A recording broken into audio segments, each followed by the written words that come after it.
मैं अक्षय भारद्वाज और आप देख रहे हैं टेक्निकल लक्ष्य। हमेशा की तरह फिर मैं लेके आया हूँ आपके लिए टेक्निकल ज्ञान। तो चलिए स्टार्ट करते हैं फर्स्ट ज्ञान की तरफ।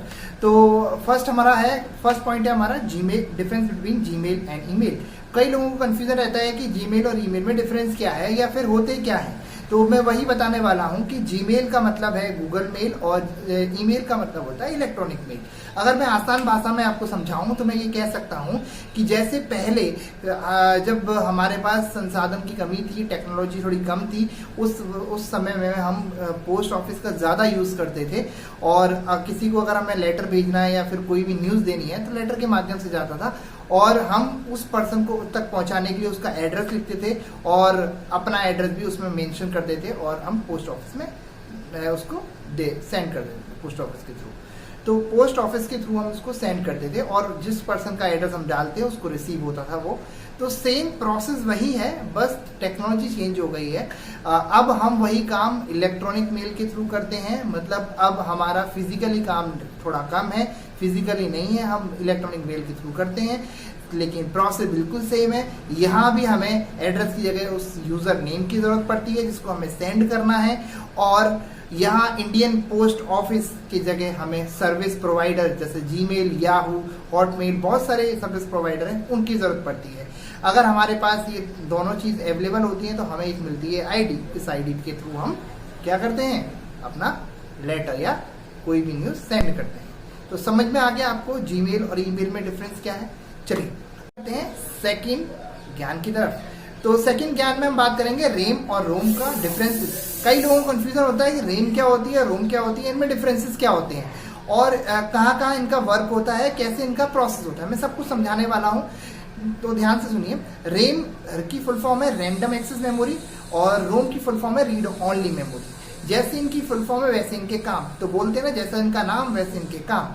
तो रीड ओनली मेमोरी, रैम एक तरह का वॉलेटाइल मेमोरी है और रोम जो है वो एक तरह की नॉन वॉलेटाइल मेमोरी है जो जिसको परमानेंट मेमोरी भी बोला जाता है। तो रेम का और रोम का काम क्या होता है ये मैं आसान भाषा में आपको समझाता हूँ।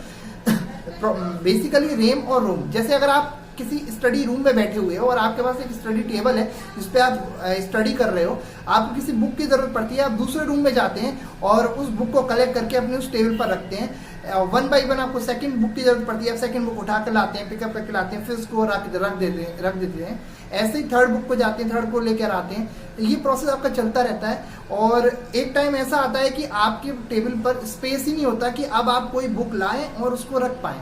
तो या तो इस केस में आप क्या करते हैं कि जो पहले बुक ला चुके हैं उन बुक्स को हटा देते हैं, रिमूव कर देते हैं वहां पर, या उनका प्लेस चेंज कर देते हैं। तो उस वजह से उसको स्पेस मिल जाता है। तो सेम ऐसा ही डिवाइस के केस में भी होता है। जब हम किसी भी प्रोग्राम या किसी भी एप्लीकेशंस को ओपन करते हैं और हमारी एप्लीकेशंस का मेमोरी ज़्यादा होती है, साइज ज़्यादा होता है और हमारे रैम का साइज कम होता है, जिसकी वजह से हमारा मोबाइल हैंग होने लगता है क्योंकि वो उसमें एग्जिस्ट नहीं कर पाती है। तो यही सेम रैम का काम होता है।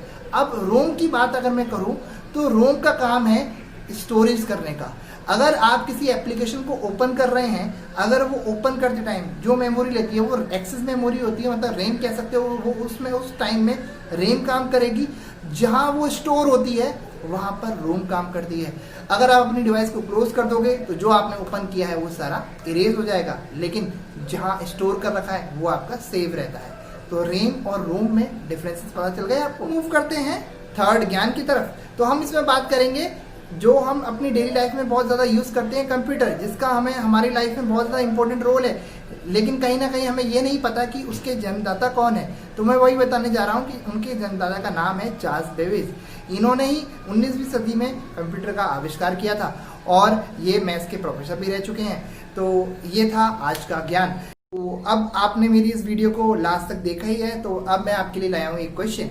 आप मुझे उसका आंसर कमेंट सेक्शन में बता सकते हैं कि यूट्यूब को किसने इन्वेंट किया।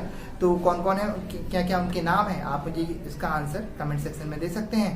तो अब हम बात करते हैं, अगर आप चाहते हैं अपने बिजनेस को डेवलप करना या फिर अपने बिजनेस को ग्रोथ करना और आपकी प्रॉब्लम है कि आप तक आपके कस्टमर नहीं पहुंच पा रहे हैं या आप किसी भी लोकेशन को गूगल पर सेव करना चाहते हैं, तो यूज़ करिए गूगल बिजनेस ऐप। आप इस ऐप का यूज़ करके अपने बिजनेस को का ग्रोथ बढ़ा सकते हैं और अपने कस्टमर को अपने पास बढ़ा सकते हैं। तो चलिए, अगर आपको इस ऐप के जरिए कोई भी प्रॉब्लम आती है या फिर कोई भी इशू आता है तो आप मुझे कमेंट सेक्शन में बता सकते हैं। वैसे मैं नेक्स्ट वीडियो में या फिर इससे नेक्स्ट टू नेक्स्ट वीडियो इसके ऊपर बनाने वाला हूं, तो वेट करिए और देखते रहिए टेक्निकल अक्षय। अगर आपको मेरी ये वीडियो अच्छी लगी हो तो लाइक शेयर जरूर करिएगा और मेरे चैनल को सब्सक्राइब भी कर लीजिएगा, बगल में बने घंटे को भी दबा दीजिएगा। और अब हम आपसे इस वीडियो में